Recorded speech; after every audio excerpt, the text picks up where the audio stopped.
Hello, and welcome to the Social Protection Podcast. I'm your host, Jo Sharp. It's December. We've made it to the end of 2021. This was another year dominated by COVID-19 in the field of social protection, and we've certainly spent plenty of time talking about that on this show. But while we were preoccupied with the pandemic, what else did we miss? In this episode, our three guests each spotlight non-COVID related news, papers and events from the year just gone that we thought deserved some more attention. We'll talk about how to design safety nets to reduce gender-based violence, the role of social protection in food systems and to mitigate climate change, a call for Latin American countries to develop welfare states, and more. We'll also ask our guests for their New Year's resolutions for 2022. First up, I'm speaking with Alessandra Heinemann. Alessandra is a senior social protection specialist and gender lead in the global practice for social protection and jobs at the World Bank. Welcome, Alessandra. Hi, Jo. Thanks so much for having me.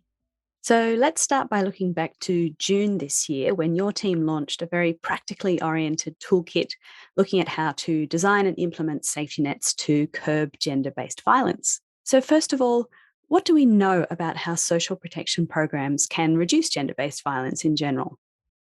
So there's a growing body of evidence finding that cash transfers reduce violence against women and children, even when the cash transfer was not designed with violence prevention as an objective. Those of us who've worked on cash transfers for a while know that again and again, we find that cash transfers have unintended positive consequences. But I really think that this finding is tremendously exciting given, one, how pervasive gender-based violence is, and two, the massive drain it represents on human capital and well-being. Research is being published all the time, solidifying this evidence pattern for different country contexts. So not only do cash transfers curb violence against women and children, but also the effects can be really substantial and comparable to the effects of standalone violence prevention interventions. In terms of how this happens, researchers hypothesize that there are three impact pathways by which safety nets can reduce gender-based violence. The first is by reducing poverty and food insecurity, thereby limiting the potential for conflict in households. The second is by empowering women, increasing their status in communities and reducing their dependence on others.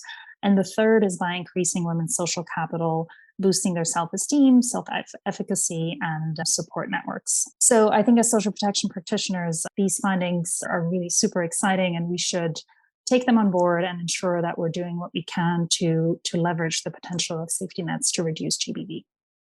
One of the things this paper makes clear is that you aren't talking about going away and designing specific social protection programs or cash transfers for the purpose of reducing gender-based violence. What you're talking about is looking at the standard set of social protection interventions that already exist and thinking about how to tweak designs and implementation to address those three potential drivers of women's empowerment. So with that in mind, can you give us a quick overview of perhaps the top 5 practical steps you'd like to see designers and implementers of social safety net programs take in order to improve outcomes for gender-based violence? So I would really encourage people to check out the toolkit as a whole. It's structured like a cookbook. So the intention is that you shouldn't have to read this cover to cover, but you should be able to dip in and out of it and find the recipe that you're looking for pretty quickly. The organizing principle is the social protection delivery chain. So even if you're done with your design phase and your program is under implementation, you should still be able to find tips and tweaks that are relevant to your context. And if I had to highlight 5 design tips, I would say, number 1, don't forget to involve the men. It's absolutely essential to engage the household as a whole, and in particular, husbands or mothers-in-law or whoever the gatekeepers are in a given context, especially when you're working with a program that targets women exclusively. The rationale, of course, is that you want to minimize any risk of backlash and build support for women's participation in the program. Number 2, I would say communicate. So of course, good programs communicate throughout their implementation, but I think in particular, it's worth investing in the outreach and enrollment phases of a program. And I think it's worth exploring whether you can communicate program objectives in a way that helps nudge gender norms towards greater equality. Number 3, I would say, where possible, pay transfers to women and do so digitally, and also explore how you can bundle cash with accompanying measures that builds women's skills, their confidence, and their support networks. Number 4, harness the power of women's groups. Evidence is clear that women's groups are an accelerator for empowerment. So whether these are savings groups or self-help groups, I think we should build on existing women's groups wherever possible to try and encourage group formation and interaction among women throughout the program activities, such as training and coaching. And finally, I would say measure what you treasure. You need to make sure that you monitor whether the measures you put in place are having the intended effect. And while it's not advisable to routinely collect data on GBV, as this comes with specific ethical requirements intended to protect people from harm, I think there are other data points that can yield clues as to whether your safety net is reducing GBV. So, for example, you can ask women whether they're able to influence how the cash transfer resources are being spent, if they're involved in household decision-making, how conflicts are resolved in households, and whether they feel connected and supported in their communities. I think all of that can give you a clue as to how well the program is working in terms of reducing violence. This is, of course, a very sensitive topic, and there is a lot of good advice in this paper about how to ensure your efforts aren't actually endangering people. There's practical advice about data collection, and you mentioned labeling. Labeling interventions to encourage health and education outcomes is quite standard in social protection, but it's also interesting to think about how those labels can help to protect women and allow them to participate and benefit from programs. What else would you like to draw attention to from the year that has just been? So I think it's been a really exciting year for social protection and gender. I think there's, of course, an ambition to build back better as we hopefully emerge from the pandemic. And I think for social protection, that means designing programs intentionally for gender equality and women's empowerment. I think we're seeing a shift from gender being this box that you need to tick to programs that are really thoughtful about seizing various opportunities that collectively add up to big gains. I think programs are increasingly paying women digitally, engaging men and boys, providing childcare, tackling social norms, addressing GBV. And I'm hopeful that collectively these bundled interventions will get us towards greater equality, and that will move from gender being this niche area of interest to one that is really core to good technical design. Excellent. And finally, thinking ahead to 2022, do you have New Year's resolutions for yourself or perhaps for the sector? So one of my New Year's resolutions that I'm excited to make progress on next year is on gender data. Our main tool for tracking the size and distributional performance of social protection and labor interventions at the World Bank is the so-called ASPIRE database, or the Atlas of Social Protection Indicators of Resilience and Equity. It's a compilation of indicators generated on the basis of admin data and household surveys. And ASPIRE also serves as a tool to monitor progress towards Sustainable Development Goal 1, which we know is about social protection. So up until now, ASPIRE did not include sex disaggregated social protection data for a number of reasons, but that will change in 2022. The team is re-engineering its household data process to automate the generation of sex disaggregated indicators where that is possible. And they've also developed a new admin data collection tool that captures important parameters such as the sex of the recipient, the provision of and participation in complementary measures, or whether digital payments are being used to pay benefits. So I think this will be a really rich resource, and it'll help us learn a lot, in particular about cash plus measures and access to digital payments by men and women. Yes, as you say, given that so much of the World Bank's very influential analysis about the impact of social protection programs comes from these household level surveys that are aggregated through Aspire, it's a bit of a gap, and it is great to be thinking about how you can make that data more powerful and representative than it already is. Alessandra Heinemann, thank you so much for making the time to talk to us today. Thank you, my pleasure. Next up, I'm speaking with Garima Bala.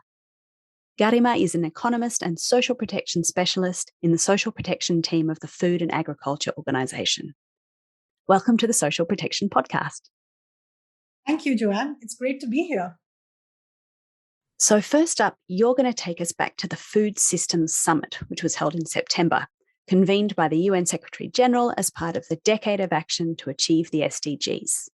For those less familiar with this topic, what do you mean when you talk about food systems, and what was the summit set up to address?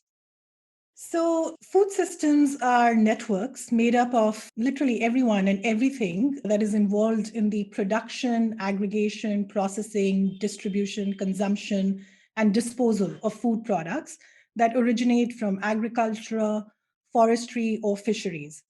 It also includes the social, political, economic, and legal and environmental aspects and contexts within which these actors are embedded.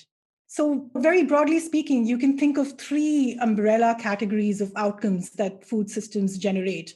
The first one is food and nutrition security. So, they perform a central role in determining the quantity, quality, diversity, and the nutritional content of the foods that are available for consumption. Second category you can think of is sustainable livelihoods and economic inclusion. And a third one you can think of is environmental sustainability. So the outcomes of contemporary food systems have fallen short of the aspirations of the 2030 agenda. We have not been progressing either towards the Sustainable Development Goal Target 2.1 of ensuring access to safe nutrition and sufficient food for all people all year round, or towards the SDG Target 2.2 of eradicating all forms of malnutrition. The global prevalence of food insecurity has been rising since 2014, and unfortunately, the last 2 years have only hastened this upward trend. Agriculture is responsible for up to 80% of biodiversity loss and continues to overuse increasingly scarce natural resources, including water, forests, and land. By one estimate, food systems contribute up to 29% of all greenhouse gas emissions, therefore significantly contributing to climate change. And then there's the other aspect where current food systems continue to exclude vulnerable populations. As food systems have become more concentrated and global, vulnerable and poor segments of society continue to face barriers to participate in different value chains and obtain decent work. So there is a need for change. And that's the context within which the UN Food Systems Summit was held this year. It was an opportunity to build partnerships, work plans, and commitments to create an improved understanding of the different trade-offs and synergies within food systems, and to guide or to really steer the future development of these systems towards being more inclusive and sustainable. Can you talk a little bit more about how you see social protection systems fitting in within that broader systemic approach? Yes, sure. So, social protection is an important policy instrument through which the overarching goals that I had mentioned earlier can be achieved. These were reducing hunger and improving access to healthy diets, promoting decent work, supporting economic inclusion, that is, the generation of livelihoods and building capacities to strengthen income. They also help to enhance resilience of vulnerable households by reducing negative coping mechanisms to shocks. And they can also help in improving natural resource management and sustainable agricultural practices. So, one specific social protection policy instrument that I'd like to talk about today is school feeding, especially homegrown school feeding programs, which are a type of a school feeding model that is designed to provide children in schools with safe and nutritious food that is sourced locally from smallholders. I think homegrown school feeding programs are a great example of a systems approach. What's innovative about these programs is that they have multiple objectives and they have immense potential to make progress on these multiple objectives. So, one is, of course, related to education, which is to increase enrollment, attendance, and retention rates. Now, the second is on nutrition and health, so enabling better diet diversity of the children who are attending these schools. Now, the third one, which comes in through the local procurement aspect, is economic, the generation of livelihoods and an increased income to the smallholders from whom these food grains and foodstuffs are being procured. So it creates these new market opportunities for local farmers that are stable and predictable. There's also, importantly, an environmental aspect to it, depending on the types of foodstuffs that are being procured, you can influence the types of crops that are being grown locally. You can increase biodiversity and also encourage climate smart agriculture. And shorter supply chains, by definition, are beneficial to the environment. One such program is the Kenya Homegrown School Meals Program, and it utilizes this strategy of institutional food procurement for procuring food locally and then providing it to primary school children. As of 2020, it covered about 1.6 million children, and it has in the past and even currently strong political commitment and government ownership. That's a great example of how a social protection approach like school feeding, which I think is traditionally considered to be about education and nutrition, as you say, can also be designed to address the different but nevertheless very important needs for local livelihoods and environments. Coming back to the Food Systems Summit, what were some of the important things that came out of that event for you? So, one of the important aspects about this Food Systems Summit was that the UN member states were invited by the UN Deputy Secretary General to nominate a high level individual from within their governments to convene a series of member state dialogues as part of this Food Systems Summit process. And there have been a series of these national and subnational dialogues leading up to the summit and also beyond the summit, which will contribute to the development of national pathways towards sustainable food systems. So you have over 100 governments that have developed their national pathways by now and have put them online on the Food Systems website. And moving on now, is there anything else that really stood out for you in 2021? Yes, I mean, this is right after the COP26 climate summit. The World Bank has launched a paper written by Jamel Regolini, which outlines the links between social protection and climate change adaptation and mitigation. And I think much of next year, a whole host of us will be grappling with some of the key questions that this report presents us with. It says that, look, even without really explicitly trying to incorporate environmental objectives within themselves, social protection programs, of course, strengthen resilience against climate shocks. We know that. But it goes on to say that if you were to integrate elements into these programs that substantially increase the ability to respond to climate change shocks and facilitate a green transition by supporting equitable policies, then they can have a massive contribution in making this just transition occur. It basically outlines the different types of social protection instruments and how they can support both adaptation and mitigation. So just to give you an example, we know how cash transfers can help in adaptation by building household resilience.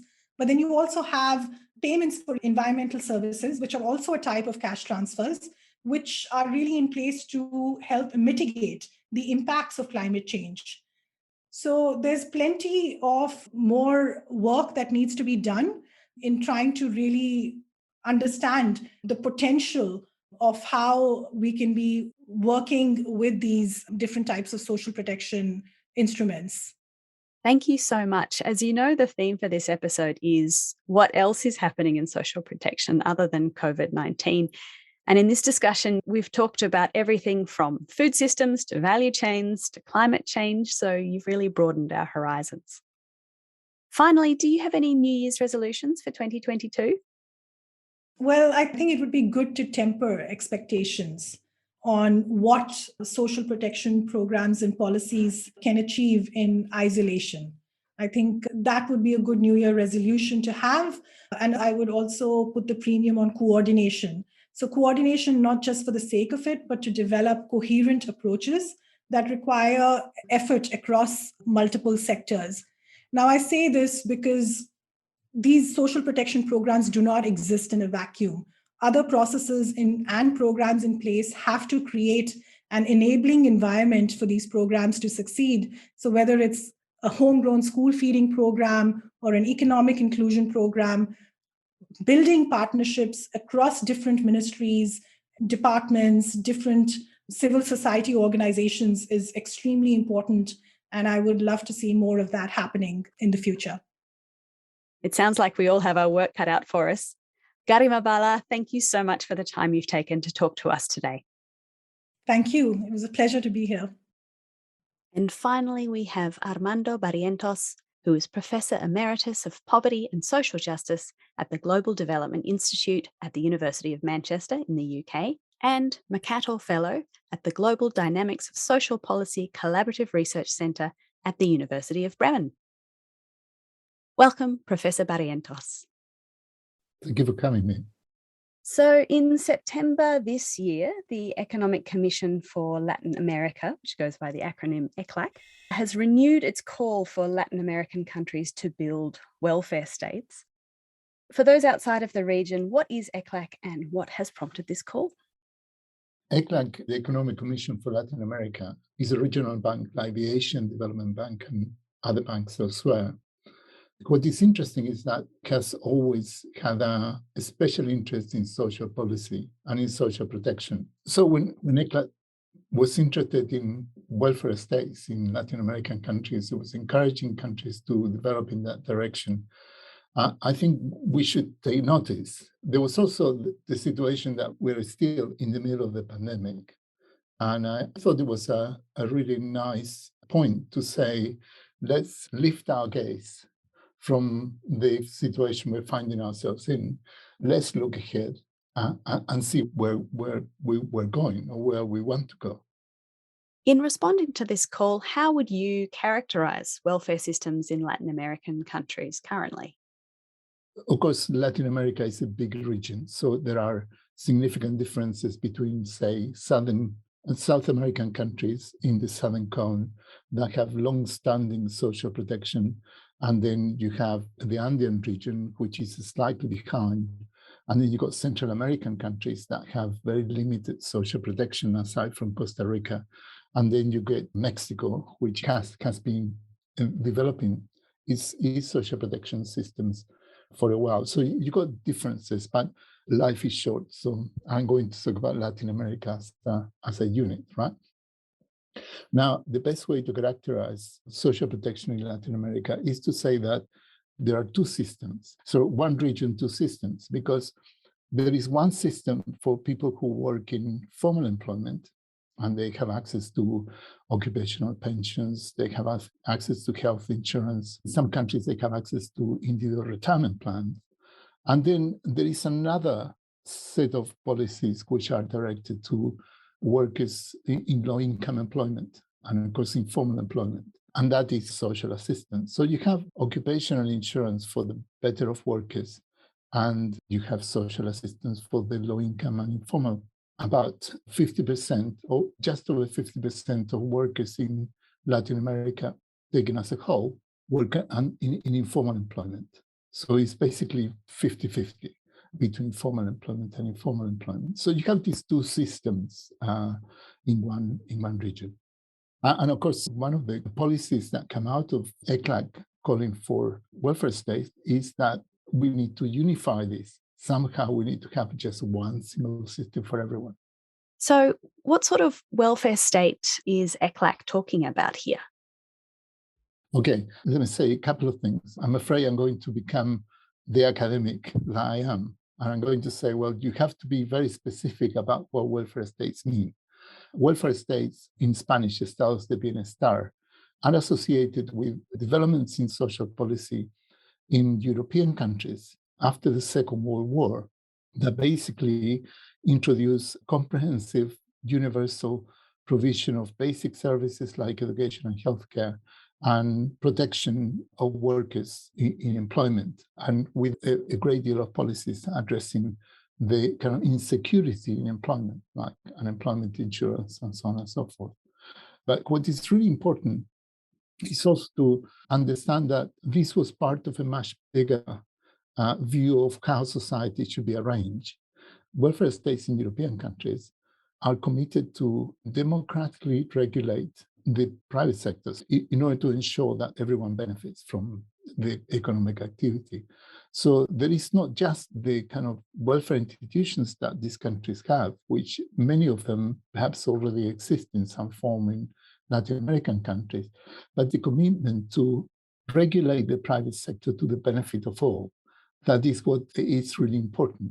Also, welfare and states are both important, not just welfare institutions, but also a social commitment to a more egalitarian type of society.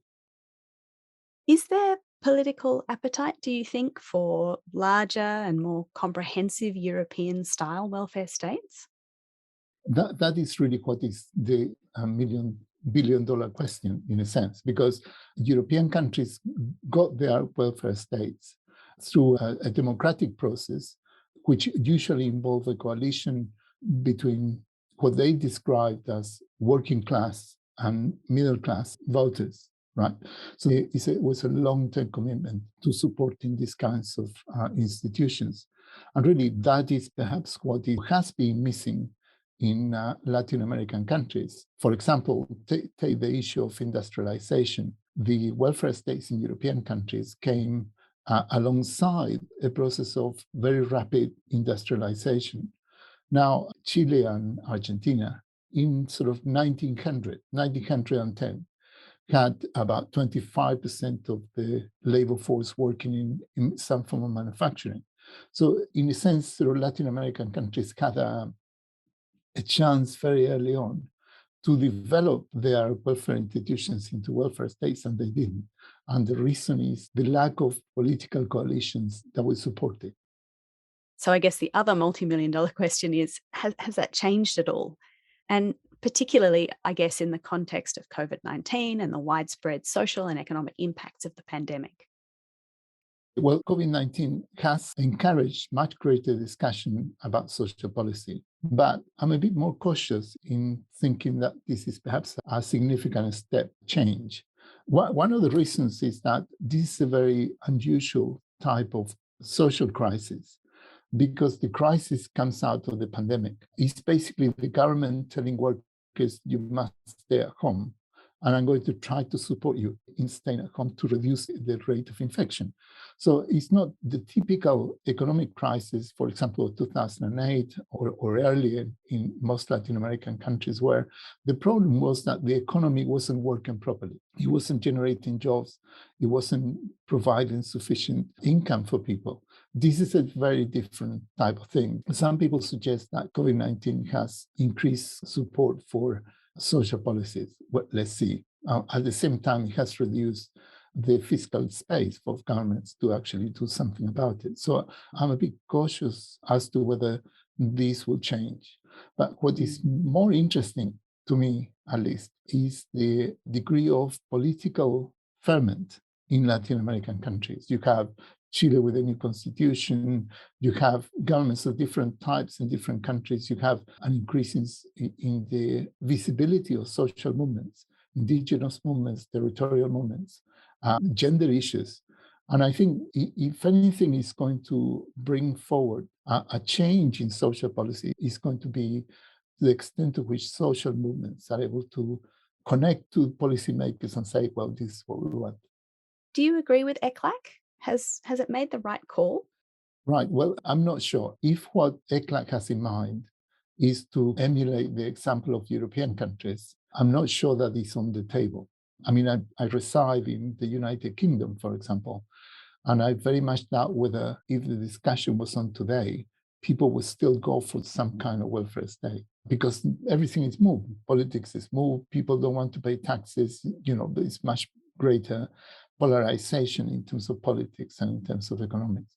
So I don't think that if the model is a European model, that is feasible today. At the same time, I do think that there are very significant reforms in Latin American countries in the last 20 years or so, in the new century, that have moved towards a more inclusive type of social protection and social policy.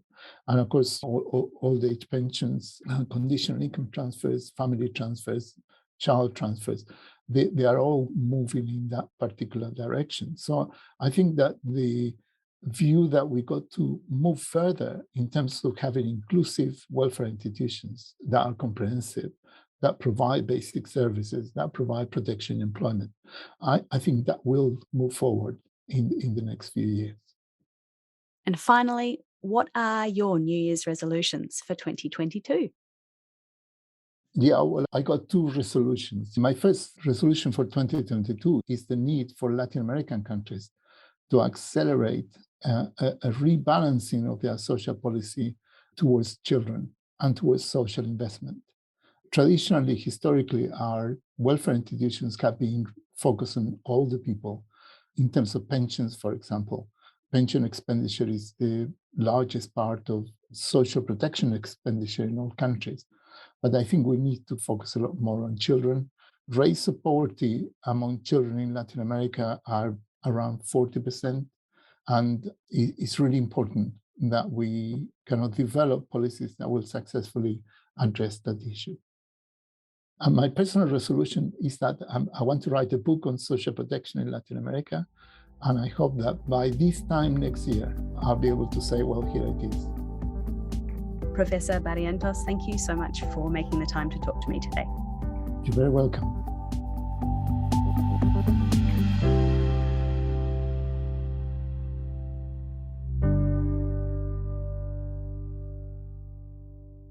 Finally, this month we're looking back on our own wins.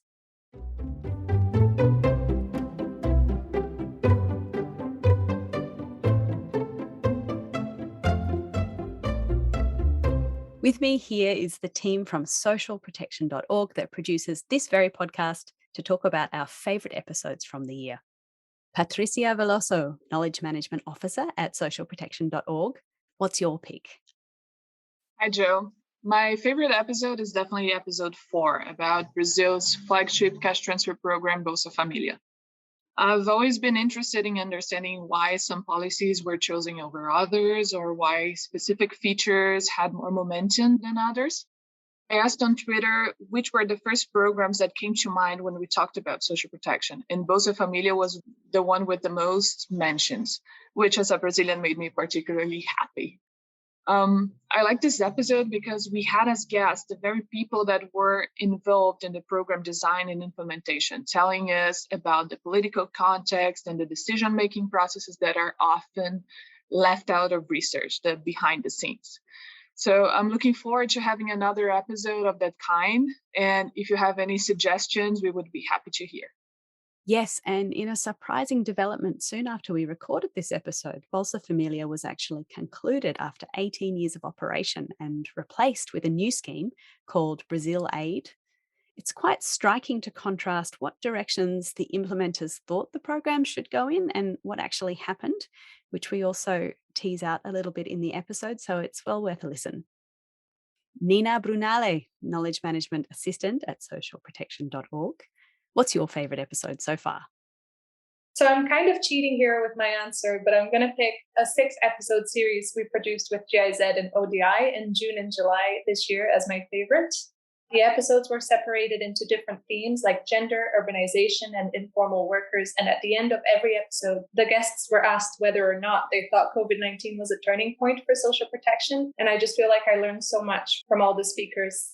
My favorite episode, if I had to pick one in the series, was the one about ODA financing for social protection. And one of the best parts for me was when they explained that many countries created a safety net during the 2007-2008 crisis, which helped them respond faster to the pandemic.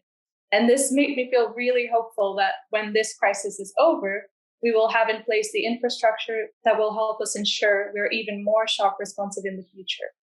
So I really think this episode and all the others in the series are worth a listen. And we're planning to develop more multi-part series like this one in the next year, so watch this space.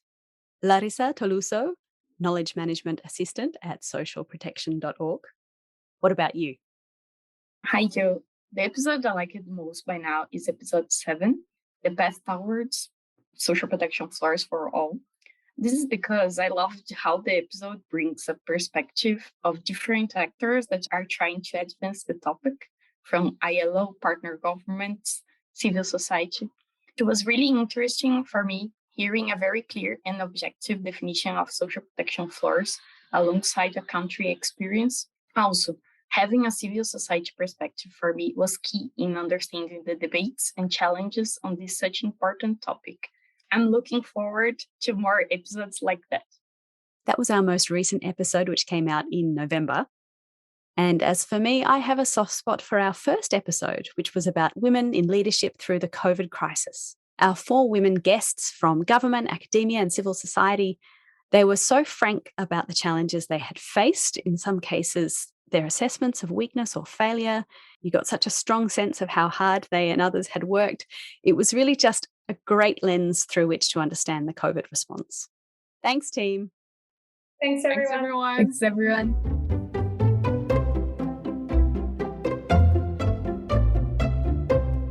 Our collective resolution is, of course, to bring you more episodes of the Social Protection Podcast in 2022, kicking off in January with a look at one of the most contentious topics in the field, universal basic income. So follow socialprotection.org on Twitter at SP_gateway and find us on Facebook, YouTube, and LinkedIn. Subscribe to this podcast via your favourite podcast provider and make it your New Year's resolution to leave a review. Back next year. See you then.